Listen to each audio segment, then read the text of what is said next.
My name is Marty, these are my musings, let's get rolling. Cmon just announced that they expect sales for Q4 to be up. However, for the entire year of 2018, it looks like overall sales will be less than that of 2017.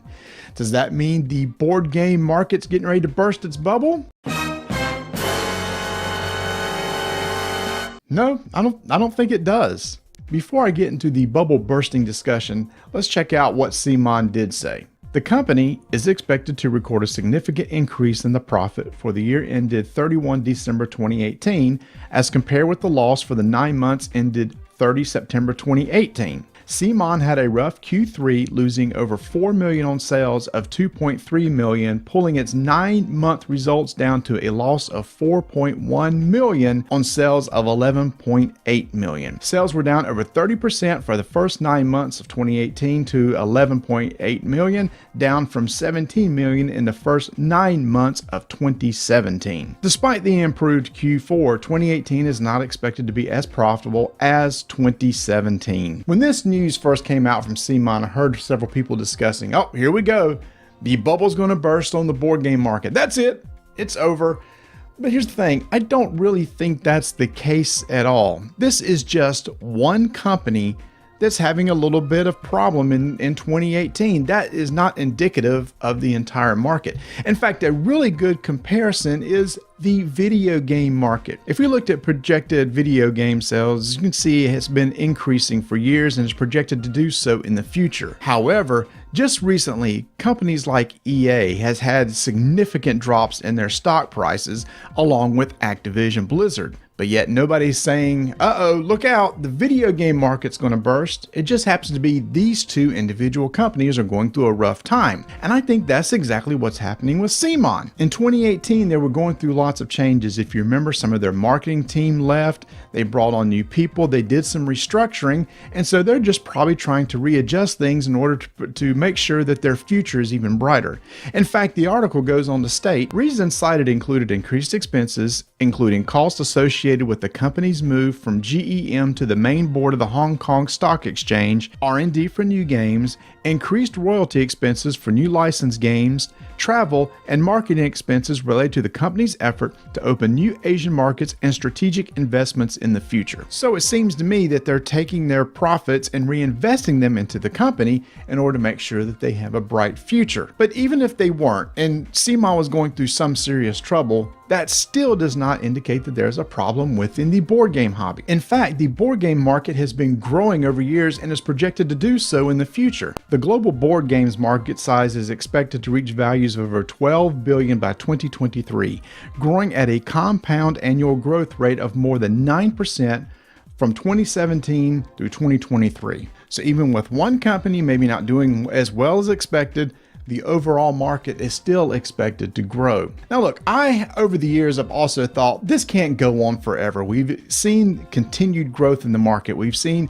more and more games come out, more and more publishers coming in.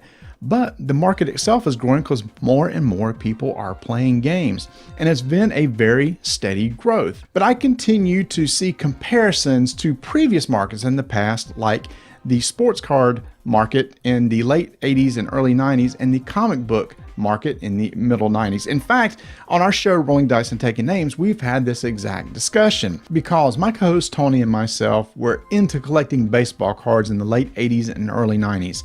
That's when this boom started to happen. Card values were going up. More and more companies were getting into developing cards and making specialty cards, and the values just kept increasing. So we were hoarding and getting all these special rookie cards. In fact, my goal was to use this baseball card collection to pay for my kids' college.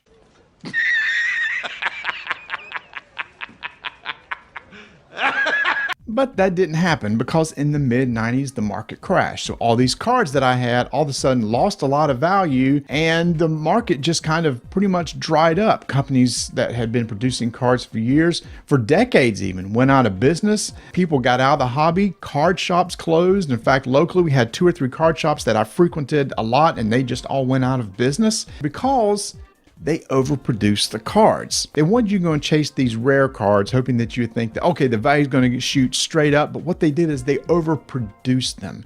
And come to find out, when there were so many on the market, the value started to drop. Then people realized their collections weren't worth as much as they thought they were. And then they got out. The same sort of thing happened in the comic book market.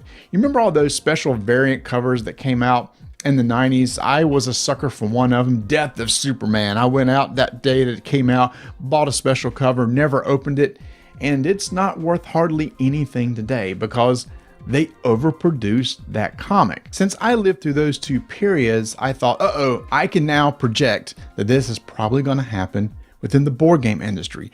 But it hasn't. Then I started wondering, well, why hasn't? And I think the main reason why is because baseball cards and comics were collectibles. People were buying those as a way of investment. They weren't getting them to do anything with them. Yeah, okay, they may get the comics and they may read them, or they may buy a comic to read, buy extra copies and then, put them away, bag them and board them to make sure they don't get messed up, have them graded. But come to find out, there was just so many of them that the value just tanked. Board games are different. People don't buy board games for collecting. They buy them to play. So it is a totally different experience. When people go out and buy a board game, they don't look at it as like, I'm going to invest in that and that's going to pay for my kids' college. You remember like when I told you I thought I was going to be able to do with baseball cards? So then I wonder, okay, is there going to be a bubble bursting? But if you look at the growth of the hobbies market, it's been pretty steady. It's not been this really steep slope where there was a big influx of cash and the market just grew real quick. It's been slow and steady. I do think that at some point, it probably will come down. It has to. I mean, everything has ebb and flows. All markets have ebbs and flows. They'll go up and then maybe this one year they won't have as many sales as the previous year. But I don't know that necessarily means a bubble bursting. It's probably just a market correction, which happens all the time. In fact, we see that was what Cmon is doing. They're just doing some corrections. They've looked within themselves. Hey, we need to change this, change that. Let's change our marketing strategies. And talking to other publishers, they're doing the exact same thing. It's very tough for them to determine the demand of games when it comes out. They're taking a risk if they overprint and then they can't sell them. They're taking a risk if they underprint because then there's a demand there, but by the time they get the reprint done, the demand may be gone. So many of them are looking for other ways to better predict demand, and they're using things like Kickstarter for that. A well-known company may come out and say, we're going to go on Kickstarter. This way we can see the kind of demand this game has, if there is one, and how many people are going to back it. And then from that, they can decide, okay, based on the demand on Kickstarter, let's do a print run of X, get that into the distributors and put that out to the stores, and hopefully that will meet the demand correctly. So it's no longer a crapshoot, they're putting a little math behind it. That's the kind of corrections I think that we'll see. We may also see corrections in the number of games produced. Maybe a company that used to produce 10 games a year realizes, it's not really worth us investing in developing 10 games. Let's only do 5 instead, and really promote those well and put more marketing behind those in order to increase sales of those just 5 games. So again, I don't know that the market will burst, but I do think there will be some corrections, probably even starting now or in the future if you ever start to see those overall sales drop. But that's what I think. I want to hear what you think. Do you think that there's a bubble happening? Do you think it's going to burst? And if it does, what does that look like? Or do you see it as something else? This is just another market that will have ebbs and flows that will change over time. Let me know what you think in the comments and let's talk about it. Before you go, would you go down there and flick that like button and smash that subscribe button so I can kind of get a feel on what you think about this sort of content? I would very much appreciate it. And as always, I've been Marty Connell. These have been my musings and I am out. Before we get into the bubble bursting, before I get into the bubble busting,